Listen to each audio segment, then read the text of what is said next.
வந்தார் போல என்று காட்டினார். வந்ததுன்னு காட்டாம வந்தார் போல அப்படிங்கிறத சொல்ல காமிச்சிருக்கிறார். எனவே தனது வரவை சூழ இருந்த பலருள்ளும் எத்தனையோ பேர் இருந்தாங்க, அத்தனை பேரும் காணாத வண்ணமாக ஒரு அழகிய பசுவினுடைய இளைய கன்று அந்த வீதி வழியாக புள்ளி போந்தது என்று காட்டுகிறார். எனவே ஏன் தனிப்பெரும் அறம் சொன்னார்னா, பெருமையிலும் தனித்துவம் உண்டு, சிறுமையிலும் தனித்துவம் உண்டு.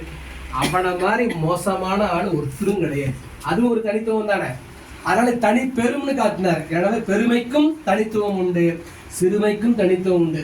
நாங்கள் ஒருத்தர் சொல்றாரு, நான்லாம் ஒரு ஃபுல் அடிச்சா கூட எனக்குலாம் போதையே எனக்கு இது ஒரு பெருமையாடா.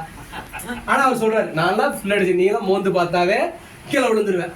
அது ஒரு தனி பெரும் தன்மை தான். ஆனா அது பெருமையா சிறுமையான்னு கேட்டா, சிறுமைக்கும் தனித்துவம் உண்டு. எவ்வளவு அழகா கொடுத்திருக்கிறாங்க. சிறுமைக்கும் தனித்துவம் உண்டு, ஆனா பெருமைக்கு இருப்பது போல அது ஒப்பாகாது. அழகா கொடுத்திருக்கிறார். பெருமை கொண்ட பலவற்றிலும் பிரித்தற்கு தனி என்றார். தருமம் இங்கு குறித்தது அரசன் புற்றிடம் கொண்ட நிபந்த முதலிய ஆகம வழி ஆராய்ந்து இயற்றியது முதலிய சிவதருமங்களில் ஆதி தெய்வமாக கொள்ளப்படும் கடவுள் அறம் என்க. எனவே சிவதருமங்களில் முன்னே வேறு பசுபாச தருமங்கள் எவரும் பொருளாகாமையால் அதை என்ன சொல்ல வர்றாரு கேட்டீங்கன்னா, தருமத்தில் சிறந்த தருமம் கேட்டீங்கன்னா, அதாவது பசு தருமம், பாச தருமம், பதி தருமம். அதுக்கு புண்ணியம்னு பேருங்க, பதி புண்ணியம்னு பேரு.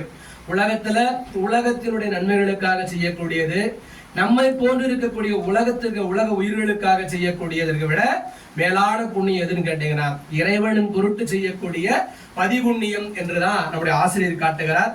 அந்த பதிபுண்ணியமாகிய சிவபெருமான் இருக்கார் பாத்தீங்களா, அவர் செலுத்துகின்ற அந்த விடைதான் அறம் என்கின்ற கடவுள்.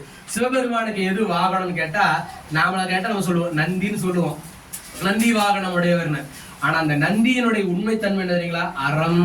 எனவே சிவபெருமான் தன்னுடைய வாகனமாக எதை கொண்டிருக்கிறார், அறம் என்பது. ஏன் அறத்தின் வழியாகத்தான் உயிர்களுக்கு அருள் செய்யணும்.